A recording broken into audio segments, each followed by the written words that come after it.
जय मां डोगरी, मैं अक्षय सागर और आप देख रहे हैं रफ्तार जम्मू। चंद पलों की गुफ्तगू और सच से करवाएंगे रूबरू। रफ्तार जम्मू के माध्यम से इस समय हम जम्मू भाजपा के जिला मुख्यालय में मौजूद हैं और मेरे साथ डिस्ट्रिक्ट प्रेसिडेंट प्रमोद कपाही जी। प्रमोद कपाही जी, रफ्तार जम्मू में आपका हार्दिक अभिनंदन है। नमस्कार जी। प्रमोद कपाही जी, भारतीय जनता पार्टी 9 साल बेमिसाल मना रही है भारत सरकार के। पखवाड़ा आपकी तरफ से मनाया गया, जनसभाएं की गई, जनसंपर्क आपके द्वारा किया जा रहा है। जनता पूछना चाहती है कि सर्कुलर रोड जिसे अटल चौक का नाम दिया गया 2020 में, वहां पर देश के पूर्व प्रधानमंत्री अटल बिहारी वाजपेयी जी का वहां पर एक प्रतिमा लगाई गई है। अगर आप पखवाड़ा मना रहे हैं, 9 साल बेमिसाल मना रहे हैं, तो उस प्रतिमा का लोकार्पण क्यों नहीं किया गया? वहाँ थोड़ा सा काम लगा हुआ है, काम चल रहा है। जैसे ही काम कंप्लीट होगा तो उसका भी लोकार्पण होगा और एक अच्छा चौक बनेगा, वो बढ़िया चौक बनेगा। क्योंकि अटल जी हमारे पूजनीय हैं,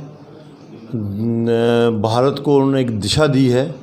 आज भारतीय जनता पार्टी की जो सरकार पूरे हिंदुस्तान में चल रही है, ये अटल जी की देन है कि उनका प्रतिमा जो लगी है उसमें पूरा जब काम ख़त्म होगा तो उसको इनाग्रेशन करके उसको ओपन कर दिया। जिस तरह से जम्मू कश्मीर सरकार ने एक बात रखी है कि जम्मू कश्मीर के अंदर लोगों को 5 मरले का प्लाट दिया जाएगा फ्री ऑफ कास्ट।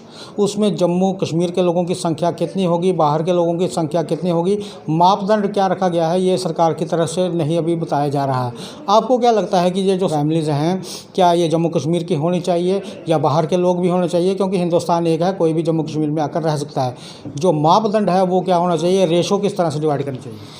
देखिए, 2 लाख के करीब के 1,99,000 समथिंग 2 लाख के करीब के लोगों को आइडेंटिफाई किया गया है। उनको यहाँ प्लाट देने की बात हो रही है। वो कश्मीर में भी हैं और जम्मू में भी हैं। जो कश्मीर में लेना चाहते हैं उनको कश्मीर में मिलेगा, जो जम्मू में लेना चाहते हैं उनको जम्मू मिले। लेकिन शर्त एक ही है कि उनके पास अपने नाम पे कोई ज़मीन नहीं होनी चाहिए। जिसके पास अपने नाम की ज़मीन होगी उसको नहीं मिलेगा, जिसके पास नहीं होगी उसको मिलेगा। ये तो क्लियर है, इसमें तो कोई है नहीं।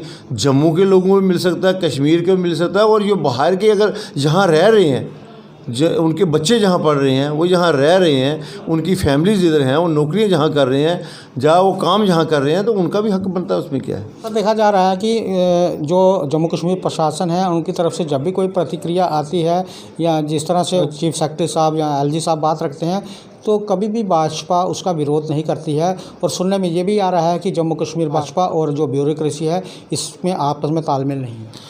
नहीं, ऐसा नहीं है। देखो, इस वक्त सरकार तो है नहीं जम्मू कश्मीर में। इस वक्त एलजी साहब ही चला रहे हैं। उनके जो आगे चीफ सेक्रेटरीज हैं या एडवाइज़र्स हैं वही सरकार चला रहे हैं। ब्यूरोक्रेट का सिस्टम तो है ही। हम भी ये मानते हैं कि सरकार इस वक्त ब्यूरोक्रेशन के हाथ में ब्यूरोक्रेट चला रहे हैं। और कहीं हमारा अगर लगता है कि जनता के हित की बात जब हम करते हैं तो कहीं अगर विरोध होता है तो उसके ऊपर हम खड़े होते हैं। चीफ सेक्रेटरी साहब ने कहा था कि जम्मू कश्मीर में जितने भी डेली वेजेस लगे हैं सब इलीगल लगे हैं। भाजपा की तरफ से एक कमेटी बनाई गई और वो पूरी कमेटी की रिपोर्ट जो है एलजी मुख्यालय में भेज दी गई है।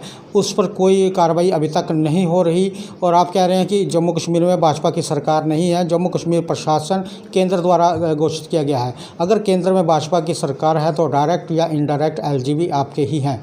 तो फिर वो जो डेली वेजेस की रिपोर्ट सौंपी गई है उस पर जल्द से जल्द रिजल्ट क्यों नहीं आ रहा? देखिए, बात तो ठीक है आपकी कि जब हमें मालूम हुआ कि ऐसा प्रॉब्लम आ रही है कि डेली वेजेस को दिक्कत आ रही है, एक कमेटी बनी, कमेटी ने रिपोर्ट बना के सौंपी।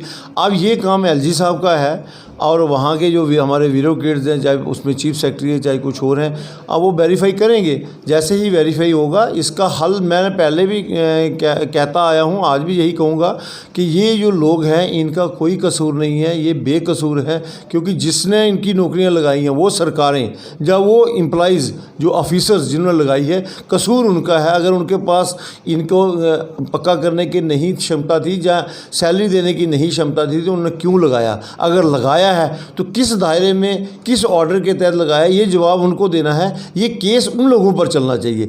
इन लोगों को जो लगे हुए हैं 20-20 साल से, 15-15 साल से, 30-30 साल से, इनके 2 बच्चे भी जवान हो गए हैं, इनके बच्चे शादी करने के लायक हैं, इन बेचारे खुद भी ओवर एज हो रहे हैं, और इन सब को इनका हक मिलना चाहिए। जो इनका हक बनता है, इनको मिलना, इनके लिए हम शाना बजाना इनके साथ हैं।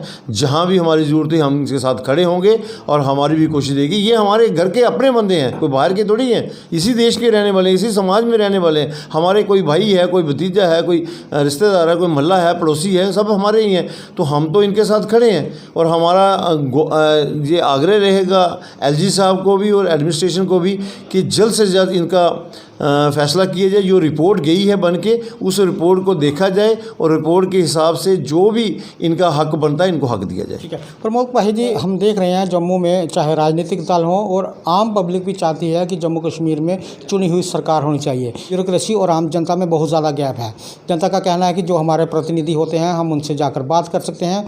जिस तरह से बर्निंग इशू जम्मू में बने हुए हैं, सभी राजनीतिक दलों के जो नेता थे उन्होंने जद्दोजहद करके लोगों की पेंशन्स लगाई, लोगों के राशन कार्ड्स बने हुए थे और इन दिनों देख रहे हैं कि लोगों की पेंशन्स भी बंद हो गई, राशन कार्ड भी कई लोगों के बंद हो गए हैं और कई लोगों के बिजली के बिल जो बढ़कर आ गए अचानक। और अब देखने में ये आ रहा है कि बिजली के जो स्मार्ट मीटर लगे हैं उसे प्रीपेड किया जा रहा है। जो मूलभूत लोगों के अधिकार हैं वो तो लोगों को मिल नहीं पा रहे, ज़्यादा से ज़्यादा बर्डन लोगों पर डाला जा रहा है। अब जनता आप बताएं क्या करें, क्योंकि प्रतिनिधि तो है नहीं कुर्सी पर। पहली बात तो आपकी सही है कि सरकार बननी चाहिए, क्योंकि ये बात ठीक है कि ब्यूरोक्रेटों के साथ या एलजी के साथ हर बंदा नहीं मिल सकता। अगर कोई एमएलए बना होगा, कोई कॉरपोरेटर्स है, कोई एमएलसी बनता है, कुछ बनता है, तो लोग उसके पास इजीली जाते हैं और अपने काम भी करवाते हैं। और ये हम भी चाहते हैं कि जल्द से जल्द सरकार जम्मू कश्मीर में बननी चाहिए। और ये फैसला जो है ये चीफ इलेक्शन कमिश्नर लेना है। जब भी चीफ इलेक्शन कमिश्नर जो इसके अनाउंसमेंट करता है, डेट फिक्स करता है, भारतीय जनता पार्टी इलेक्शन के लिए तैयार है। सभी पार्टी को इसमें अपना हिस्सा लेना चाहिए। लोगों ने फैसला करना है सरकार किसकी बनानी है, ये लोगों के हाथ में, लोग बनाएंगे। जहाँ तक बाकी आपके गाँव में, ठीक है आपने कहा कि किसी को बिजली की समस्या है, किसी को पानी की समस्या है, किसी को पेंशन की समस्या है और ये लोग बेचारे गरीब जो हैं वो एलजी तक नहीं पहुँच पाते। तो चुना हुआ नुमाइंदा होगा तो उनकी बात भी सुनेगा, आगे वो काम भी करेगा। और इसलिए हमारी भी यही है कि इलेक्शन कमिश्नर साहब जल्द से जल्द इसके ऊपर संज्ञान लें और डेट अनाउंस करके जम्मू कश्मीर में इलेक्शन करवाएं। और सेंटर भी हमारे अमित शाह ने यही कहा कि जल्द से जल्द इलेक्शन होंगे, लेकिन फैसला इलेक्शन कमिश्नर ने करना है, उसके हाथ में है। जब वो करेगा, भारतीय जनता पार्टी का हर कार्यकर्ता इलेक्शन के लिए तैयार है, हम तैयार बैठे हैं। और बाकी जहाँ तक बात पेंशन की हम भी चाहते हैं कि सबकी पेंशन लगनी चाहिए। ये सर्वे 2011 में हुआ था, उसके बाद दोबारा सर्वे नहीं हो पाया। और जो पेंशन की बात है, ये कुछ वेरिफिकेशंस हैं, इनकी वेरिफिकेशन वो कर रहे हैं और जिसकी वेरिफिकेशन हो जाती है उसकी पेंशन रिलीज़ हो रही है। जिसका कोई एक्चुअली क्या है कि 2011 के बाद सर्वे नहीं हुआ, नया सर्वे नहीं हुआ, जिसकी वजह से नए राशन कार्ड नहीं बने, एडिशन नहीं हुई है। मैं आपके माध्यम से एलजी साहब को ये कहना चाहता हूं और जो फूड एंड सप्लाई का डिपार्टमेंट है उसके जो कमिश्नर हैं या उनका जो भी नेता अपने अधिकारी हैं, मैं उनसे ये कहना चाहता हूं कि 2011 के बाद सर्वे नहीं हुआ है, इसका सर्वे करके लोगों के नए राशन कार्ड भी बनने चाहिए, एडिशन भी होनी चाहिए। और क्योंकि ये भी बात सच है कि एक घर के अगर 10 मेंबर हैं तो 10 मेंबर में से अलग अलग हो गए हैं, राशन कार्ड एक ही चल रहा है उनको अलग अलग राशन कार्ड मिले। हो सकता है वो बुज़ुर्ग, उनके माँ बाप हैं, उनके पास खाने के लिए राशन नहीं होगा, उनको पास रहने के लिए मकान नहीं होगा, लेकिन वो 10 के साथ जुड़े होने के कारण उनको दिक्कत आ रही है। और इसके लिए अगर कोई बेटा या भाई कोई अलग होता है, उसका अलग राशन कार्ड बनना चाहिए। अगर कोई बच्चा है, बच्चे का राशन कार्ड में नाम चढ़ना चाहिए। अगर कोई अलग राशन कार्ड कराना चाहता है, जैसे हमारे बुज़ुर्ग हैं, और अलग राशन कार्ड होगा, उनकी पेंशन भी लगेगी, उनका बीपीएल राशन भी मिलेगा। ये चीज़ें होनी चाहिए। ये मैं आपके माध्यम से एलजी साहब को भी ये कहना चाहता हूँ और जो डिपार्टमेंट है उसको भी इसके ऊपर पूरा संज्ञान लेना चाहिए और जल्द से जल्द लोगों का इस समस्या का हल निकालना चाहिए। लोगों की पेंशनें भी लग सकें और राशन कार्ड जो है वो भी अलग हो सके। प्रमोद भाई जी, आखिरी सवाल आपसे रहेगा। आप जिला अध्यक्ष हैं भाजपा के, कैसे देखते हैं अपने कार्यकाल को? देखिए, हम तो संगठन का काम कर रहे हैं। संगठन ने जहां बिठाया, मैं पहले उपाध्यक्ष रहा हूं भाजपा में जम्मू कश्मीर, और उस वक्त ले भी हमारा एक ही स्टेट होती थी।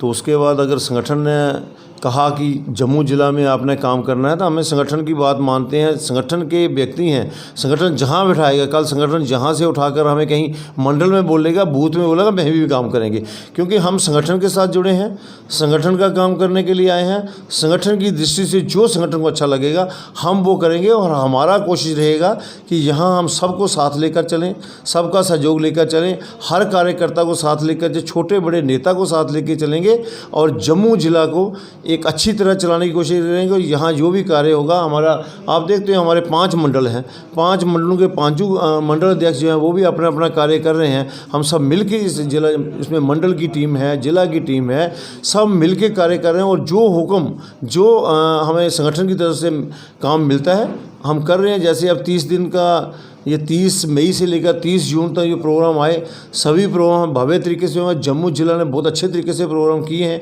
अभी भी हमारा डोर टू डोर कैंपेनिंग चल रही है, जो है संपर्क है लोगों के साथ, जो इंटेलेक्चुअल लोगों के साथ संपर्क है वो चल रहा है।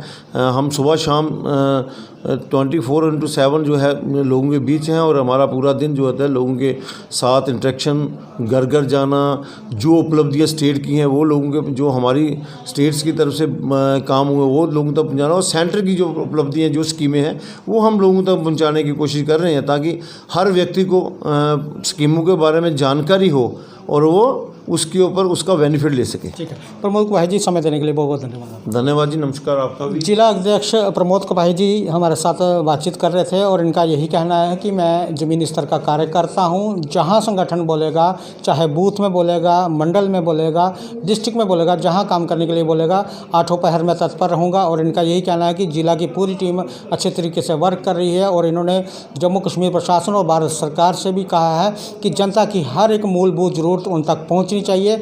और आखिर में इन्होंने यही कहा कि जनता भी चाहती है कि हमारे प्रतिनिधि चुनकर आगे आए, जम्मू कश्मीर में एक चुनी हुई सरकार हो, और जम्मू की जनता अपने प्रतिनिधि है उससे जाकर अपना दुख दर्द तकलीफ रख सके। और इनका यही कहना है कि अगर भारतीय जनता पार्टी की जम्मू कश्मीर में सरकार बनती है तो जम्मू कश्मीर के एक एक नागरिक की हर एक समस्या को हल किया जाएगा। आगे भी देखते रहें रफ्तार जम्मू, जय भारत।